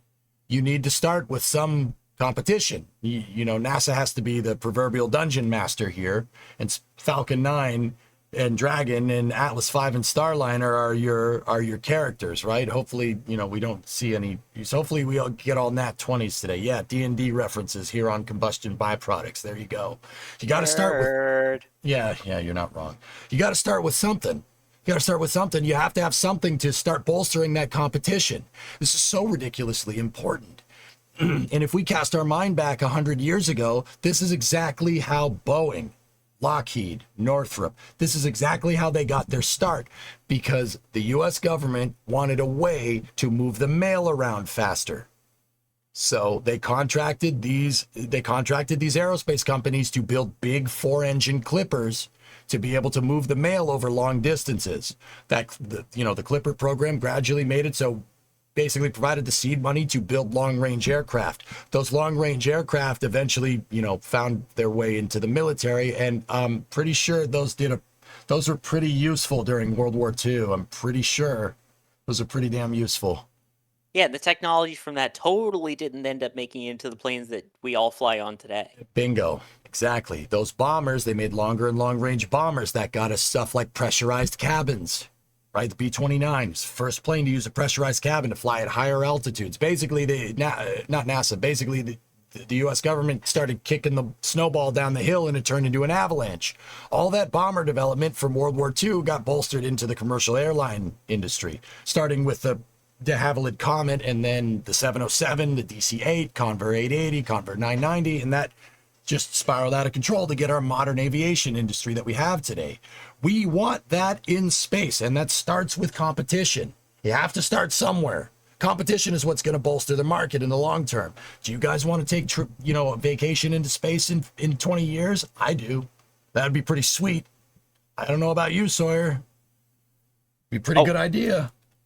Yeah. And I mean, right now it's kind of a 1v1 situation. It's, we want more of a victory royale type win kind of deal in the future. Fork knife. But, we've got Dream Chaser that's about to join the commercial cargo program. Yep. And keep in mind, you've got companies here that started with commercial cargo that then used their cargo variants to help develop their crew variants, say Cargo Dragon, Crew Dragon. Bingo. We'll see the same thing, I hope, with it's not Sierra. Is it Sierra Space now? What are they called now? Sierra Space. Yeah, you got it. I was thinking of SNC before them. Yeah. Yeah. So you got Sierra Space and you got Dream Chaser, which is starting off with the cargo variant, and they have plans to come up with a crew variant in the future as well. I can't wait till it's like, all right, who am I taking to space? Is it going to be Boeing? Is it going to be SpaceX? Is it going to be Dream Chaser? And where are you going? Is it going to be the ISS that's now been commercialized? Is it going to be Orbital Reef? Is it going to be, there's all these different private space stations too. So you have a different choice in vehicle and a different choice in destination. Bingo. And that's the exciting part. And now, again, that sounds a lot like airlines, Exactly. You want to fly, into JFK, or you're going to get more JetBlue. Fly into LaGuardia, you get more Delta. But you've got different options that are kind of in that realm. Can you imagine if we have like the Cape someday is the orbital hub for like Blue, and Boca Chica is the orbital hub for like SpaceX? Like we have hub airports like Delta at Detroit Wayne. Like, can you imagine? Like, dude, that would be nuts. That's crazy to think of. Yeah. Oh, and then Vandenberg, no one cares about because it's West Coast. East Coast, Beast Coast. What can I say? Yeah. And no one's here to say otherwise. So how about that, huh?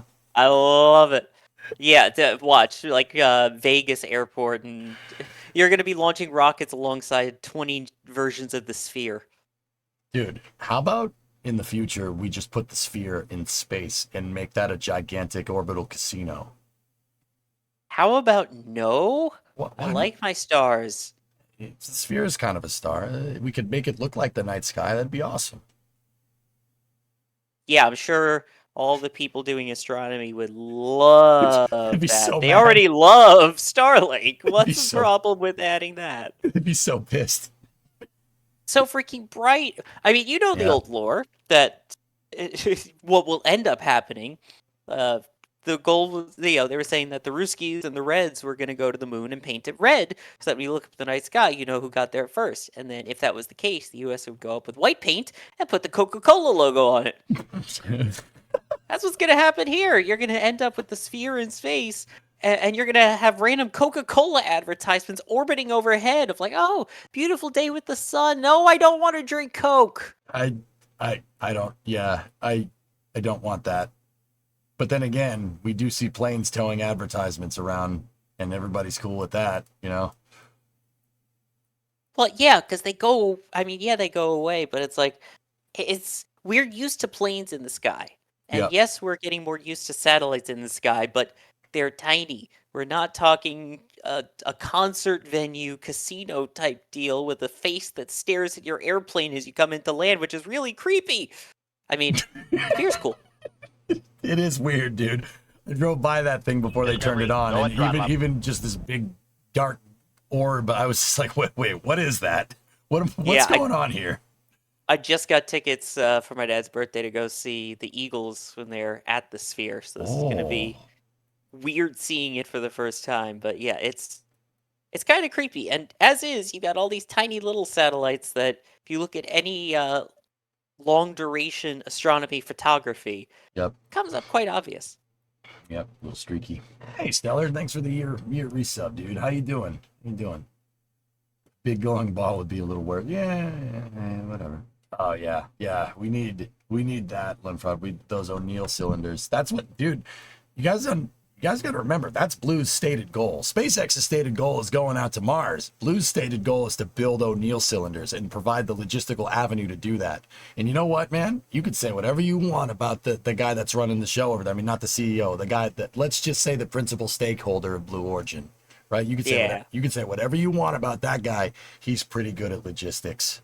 I'm just gonna put it out there. He's pretty damn good at logistics. I can order anything and it'll be on my door the next day. Or I got printer ink in 3 hours the other day. Dude, I'm just saying, like, you don't have to like him. You don't have to like any aerospace CEO except Tory Bruno. Everybody has to like that guy. That guy's the man. How could you not? He's the man. All right. But anyway, also, if you're going to have somebody working on spaceflight logistics, the guy that invented Amazon might not be the worst choice there. That's all I'm saying. That's all I'm saying, dude. Yeah.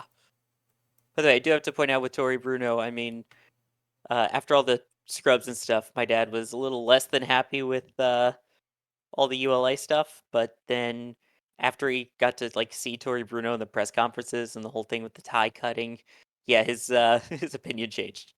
Tory Bruno is the classiest man in the spaceflight program of all time. He's the classiest dude. The fact that he has a space cowboy hard hat. I mean, come on. Yep. Gotta love Space Cowboy, indeed. I mean, look, he just gives you pictures like that. I haven't seen that picture yet, but I don't hate that picture. Oh, I do not hate that either. Yep. Yeah. Oh. Hearing his explanations and hearing how he takes accountability for his company, it's a breath of fresh air, man.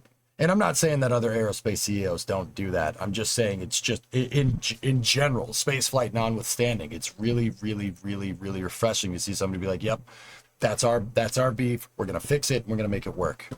And then it did, right? We just all we have to do is just stretch Centaur a little bit, replace the valve. We're good to go. Boom. There you go. That's a lot of Centaurs. And just core stages too. Oh yeah. Atlas 5 CCBs. Oh, I'm gonna, as despite the whole economical and geopolitical thing, I'm going to miss those RD-180 engines. Yeah, they're great motors. They really are. The sound when they first roar to life too is just. They're a fantastic motor. They are RD-180s, RD-170s, NK-15, NK-33s. You can say whatever you want about the people that made them, but they're damn good designs. They really are. I don't. Like I said, geopolitics notwithstanding, very, very good very good motors. Wrong window. Grabik, I was gonna say, you speaking Polish over there? Yeah. Oh, sorry. No problem. Dziękuję. Dobry vai. I mean, I couldn't have said it better than that. Yeah, absolutely. Grabik put it perfect. Couldn't say it better. Yep, yeah. Can you pronounce any of those words? Z. All right, that's good enough. Yeah, it's just nice to see some accountability around. It's really, really, really refreshing. Openness too. Yep. It just says what's going on. I mean, again, not saying that there aren't openness with others. We've got the Everyday Astronaut interview coming out tomorrow. Oh yeah, baby. I'm jonesing. It's gonna be awesome because it's Tim and Elon. I love Tim. Yeah, Timmy's the man. Yeah, it's a difference of giving the exclusive access to one versus, hey, I'm going to tell every single person out there the cool stuff we're doing and let you in on, even when we mess up, how we're going to fix it. Yep. Yeah, dude. And, like we can just steer that over there for a second. You saw that type of accountability with Steve Altimus and Tim Crane over at when they did the IM-1 mission. He's like, look, we didn't get the laser rangefinders working. We got them working. That's Steve Altimus is the CEO of Intuitive Machines. And Tim Crane is I think he's the chief engineer. The dish. That's where that comes from. That press conference was legendary. But he's like, look, we made this mistake. We're fixing it. We still got that thing down in one piece, despite basically the vehicle didn't have any eyes. Yeah, their guidance system had no eyes, no rangefinder. They used NASA's experiment and got it down. And he said, look, we made a mistake this time. We're not doing it again. The next one's going to land. Guaranteed it. That kind of accountability is cool. And it's needed in the spaceflight program so you don't get some go fever or anything. Also, the dish. The dish. The dish. Hey, D-Pod, it's your favorite co-host of NSF Flame Trench, and Sawyer. And that Sawyer guy. Hey, Sawyer's awesome, man. Come on. Ouch, yeah. Sawyer's the man. I was waiting, he was like, oh, it's my favorite co-host from NSS Flame Trench. Oh, and EJ. I would see, that's the kind of thing I would expect people to say. Like, Sawyer's being all awesome over here. I'm just over here going, like, Pop, pop. Right? Yeah. Anyway. Why does that sound like the ending from Rugrats? But anyway. Boink. Yeah, that. Yep, yeah. I got you. Yeah, I got you. Klasky Cuspo. Yeah, good stuff. Yeah, good stuff, man. Blast from the past, dude. Core memory unlocked. Yeah. I mean, there's been a lot of core memories unlocked chatting with you again. This is fun. Absolutely, man. Yeah, dude. No offense to Jack and Kevin and stuff, but this is... Some offense to Kevin. This is the Sawyer and EJ show. Oh, yeah. Some offense. Makes us listen to that damn music. Offense to his music choice and views on Ship 26. Kevin's gonna watch this and be like, what did I do to deserve that? Oh, he knows what he did to deserve that. Yeah, you're not wrong. Kevin, if you're watching the VOD back now, you know what you did. You know what you did. Just the right amount of offense. I'm not superstitious, but I'm maybe a little stitious. You know what I mean? Yep.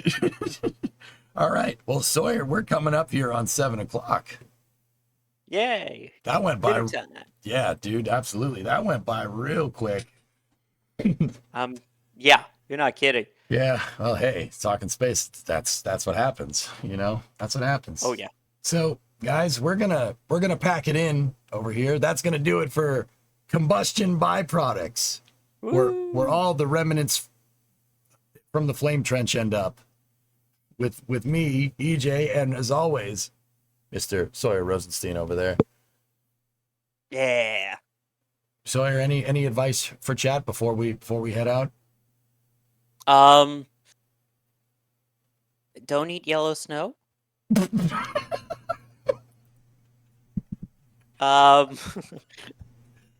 And yeah. Okay. Be sure to visit nasaspaceflight.com. Again, article coming out. There's always cool articles coming out, science pieces. Goes You coming up. Make sure to watch the live stream for that. Yeah. I think I broke EJ. That was out of the blue. It was pretty good. All right. Yeah, that's what makes it funny, especially when you say it with a straight face. Yeah, no, it was great. Great. Good deadpan. Very, very nice. Mel Brooks would be proud. Well, normally I'm making jokes like Deadpool, so I'll take deadpan. I can't stay mad at you. Look at that punum. All right, guys. Where the heck did you find snow this winter? Don't ask questions you don't want the answer to. Anyway, this is going to do it for combustion byproducts. Sawyer, I think we're on for Flame Trench next week at the same time, right? At this rate, who knows? Yeah, I know. They're probably going to see this and going to be like, yeah, those two? Yeah, we don't want them anymore. Yeah. Yeah, the show's officially over. We're kicking them off. This is just going to be the Jack and Kevin show. I would, you know what? I kind of want that. Just lock Jack and Kevin in the same room. And Thunderdome, 2-man enter, 1-man leaves. It'd be awesome. All right, guys. That's going to do it for Combustion Byproducts. I totally didn't just make that name up when I figured out there was going to be no flame trench today, like a couple hours ago, but I definitely did. But it might do more. Who knows? I joined late. Did they mention that Donald Sutherland passed? No, but we have now. We have now. True. Rest in peace, my friend. All right. So, Sawyer, you're going to head out. I'm going to bring us to the ending screen. And oh, yeah, we got to make funny faces for LSR. Hold on.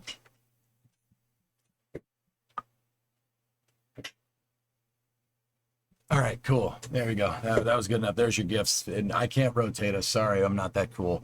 But anyway, that's going to do it for us here on this stream over on Twitch and on YouTube. On my end, there's going to be a little bit of additional content. Chat convinced me to get my grill out and stream grilling hot dogs and hamburgers. I'm not exactly sure why they want this content, but they asked for it, so I'm going to do it. Ooh, hot dog sounds good tonight. Yeah, it was Friday night, dude. Friday night, grill, longest day of the year. Let's go, dude. Let's go. So, yeah. stick around. There's plenty more here on the stream, but for now, Combustion Byproducts out.